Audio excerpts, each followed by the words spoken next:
I never thought one night in a hotel room would change everything. It was supposed to be a simple trip, just me and my stepson, but by the time the sun rose, I realized life would never be the same again. Life has a strange way of throwing the most unexpected situations at us, and that night was no exception. It all started with a last-minute change of plans. My husband was supposed to accompany me on a business trip, but an emergency at work forced him to stay behind. That left me with only one option, taking my stepson, Adrian, along. We weren't particularly close.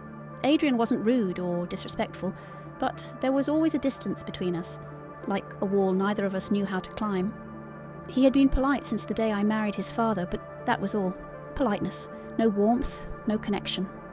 I often wondered if he saw me as nothing more than an uninvited guest in his life.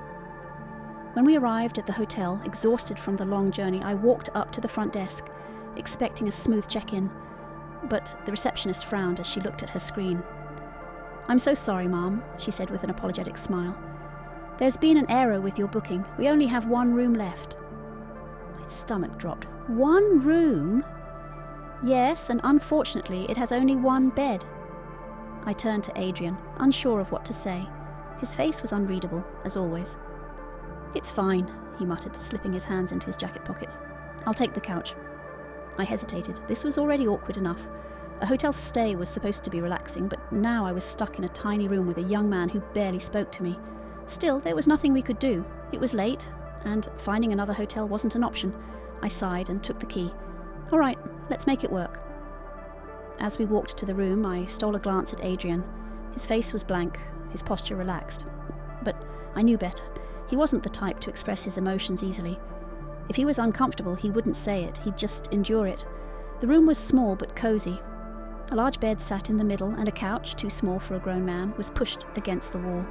Adrian set his bag down and immediately sat on the couch, acting like he had no complaints. "You sure you're okay sleeping there?" I asked, feeling guilty. "It's just one night," he said, not looking at me. His voice was neutral, but I sensed the tension beneath it. Silence settled between us. Not the peaceful kind, more like an invisible barrier neither of us dared to break. I could hear the faint hum of the air conditioner, the occasional footsteps from the hallway, but inside the room, it was just us. Two strangers forced to share a space. I sat on the bed, staring at my phone, pretending to be busy. But my thoughts kept circling back to the same thing. Why had we never talked? Why had we never tried? Little did I know, this night was about to change everything. The room was dimly lit, the soft glow from the bedside lamp casting long shadows on the walls. Outside, the city pulsed with life, distant car horns, muffled laughter, the occasional siren wailing in the night.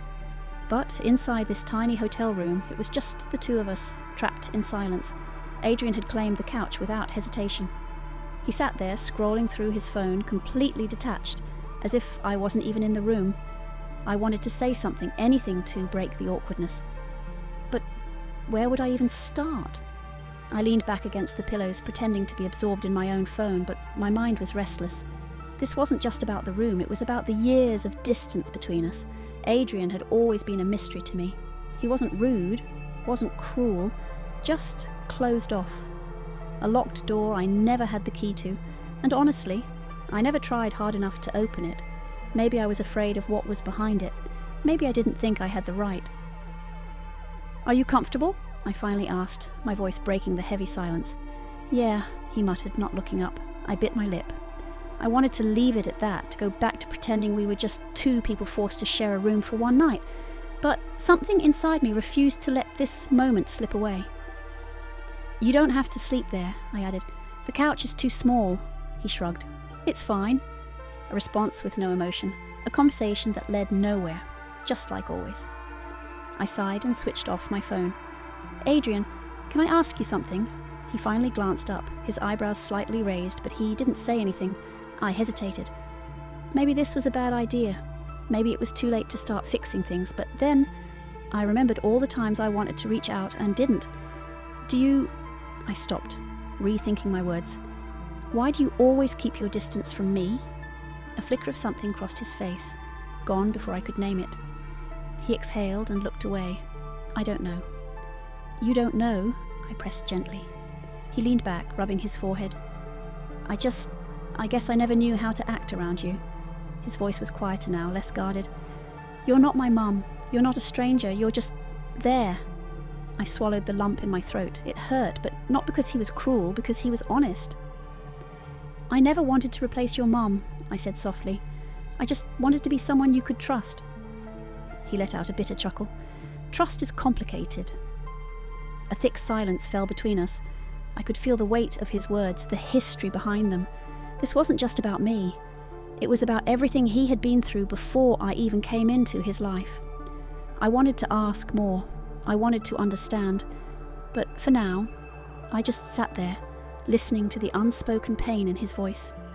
For the first time I saw him, not as my stepson, not as a distant figure in my husband's life, but as a person carrying scars I had never noticed before.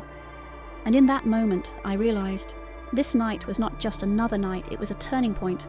The room was silent except for the distant hum of the air conditioner. Adrian sat on the couch staring at his phone, but his mind was somewhere else. I could see it in the way his fingers hovered over the screen, how his jaw clenched slightly, how his shoulders were just a little too tense. I hesitated before speaking again. "What did you mean when you said trust is complicated?" He let out a slow breath, as if debating whether to answer. But then, to my surprise, he spoke. "I've lost a lot of people," he said, his voice low, careful. "And after a while, you just stop expecting anyone to stay." His words hit me harder than I expected. I had always assumed Adrian's distance was about me, that he just didn't like me, didn't want me in his life. But now, for the first time, I realised it wasn't about me at all. I sat up, my attention fully on him now. "You mean your mum?" He gave a dry laugh, shaking his head. "Not just her." His fingers tapped absently against the armrest. "She left when I was 10. At first she'd still call, send birthday cards, but then nothing. She just disappeared." He swallowed hard, his expression unreadable. "I stopped waiting for her a long time ago." A painful silence stretched between us. I wanted to say something, to offer comfort, but what could I possibly say? That she should have stayed? That he deserved better? He already knew that. After a moment, he continued. "Then there were the friends who promised they'd always be there. But people move on. They get busy, and suddenly you're just alone." His voice cracked slightly on the last word.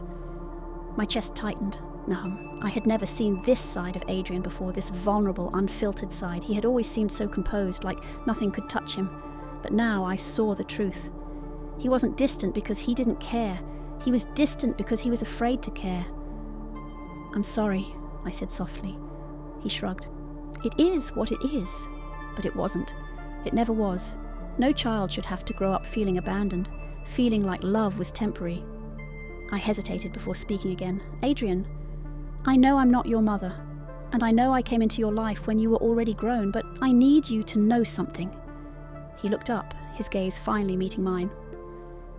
"I'm not going anywhere," I said firmly. "You don't have to trust me right away. You don't even have to believe me, but I will prove it to you, no matter how long it takes." For the first time since we entered that room, his expression changed. It wasn't quite trust, not yet. But the walls weren't as high anymore. The distance wasn't as far, and in that moment I knew something between us had shifted. This night wasn't just about sharing a hotel room. It was about something much bigger. It was about opening a door that had been shut for years, and I wasn't going to let it close again. For the first time in years, the silence between us wasn't cold. It wasn't filled with tension or forced politeness. It was different, heavier, but in a way that made me feel like something real had just happened. Adrian had let me in. Even if it was just a little, even if he still had his guard up, I could feel the shift. He wasn't just replying to me out of obligation anymore. He was talking, opening up in a way I never thought he would. I wanted to keep the conversation going, to ask more, to understand more. But I knew pushing too hard would make him retreat again. So I changed the subject. "Since we're stuck here, do you want to order some food? My treat." He hesitated, as if debating whether to accept the small gesture. Then, after a long pause, he nodded. "Sure." It was a simple moment, but to me, it meant everything. We scrolled through the menu together, making small comments about what looked good. He smirked when I mispronounced one of the fancy dish names, and for the first time I saw it. A genuine, unguarded expression. A real smile. I felt a strange warmth spread through me. Was this what it felt like to truly connect with him? The food arrived, and we ate sitting on opposite sides of the room, him on the couch, me on the bed. But this time the silence wasn't awkward. It was comfortable. Halfway through the meal, Adrian leaned back, staring at the ceiling. "You know, I used to be really close to my dad," he said suddenly. I froze mid-bite. He had never spoken about this before. "What changed?" I asked gently. He exhaled, his fingers drumming lightly on his knee. "When Mom left, he was all I had. We were like a team. But then, I don't know, he got busy, got remarried. And I guess I just started feeling like I wasn't part of his life the same way anymore." His words hit hard, not because they were shocking, but because I had never seen things from his perspective before. I had always assumed he was distant because he didn't like me, but maybe he was just afraid that letting me in meant losing another piece of what he once had. "I don't think he ever meant to push you away," I said carefully. Adrian shrugged. "Maybe. But intentions don't change how things feel." That sentence lingered in my mind long after he said it. He wasn't wrong. It didn't matter what anyone meant to do. It mattered how it affected him. For the first time, I truly saw the weight he carried, the unspoken pain, the loneliness, the fear of being forgotten. And for the first time, I wanted nothing more than to make sure he never felt that way again. As the night stretched on, we talked about things we never had before. Small memories, old stories, little details that had once seemed insignificant but now felt like pieces of a puzzle finally coming together. Eventually, exhaustion took over. Adrian stretched and stood up. "You should get some sleep," he said, glancing at the bed. "What about you?" He smirked. "I'll be fine." I watched as he grabbed the blanket and lay down on the couch. This time he didn't turn away from me like he usually did. Instead, he lay there, staring at the ceiling, a strange kind of peace in his expression. And that's when I knew. Tonight had changed something, maybe not in an obvious way, maybe not in a way that anyone else would notice, but it had changed us. And that was enough. The soft glow of the city lights filtered through the curtains, casting faint shadows across the room. The weight of the night lingered in the air, not heavy, not uncomfortable, but something different, something new. I lay in bed, staring at the ceiling, replaying our conversation over and over again. Adrian's words, his guarded expressions, the quiet pain behind his voice, it all made sense now. He wasn't distant because he disliked me. He was distant because he had been let down too many times before, and I refused to be another person who made him feel that way. I turned my head slightly, glancing over at the couch. He was asleep, his face relaxed in a way I had never seen before. He looked peaceful. Not the usual tense, on-guard version of him. Not the Adrian who kept walls around himself. Something about that made my chest tighten. For years we had lived in the same house, passing each other in hallways, exchanging small talk over dinner. And yet, I had never really seen him, not like I had tonight. I had never realised how much pain he carried. I had never realised how lonely he must have felt. I had never realised how badly he needed someone to just stay. I closed my eyes, but sleep didn't come easily. Not because of discomfort, but because I knew something had shifted, something I didn't want to lose once we stepped out of this hotel room. Would things go back to the way they were? Would this night be nothing more than a temporary crack in his walls? Or had we built something real? The morning after. The soft beep of my phone alarm woke me. I blinked against the dim morning light, stretching as I sat up. For a second I had almost forgotten where I was. Then I looked over at the couch.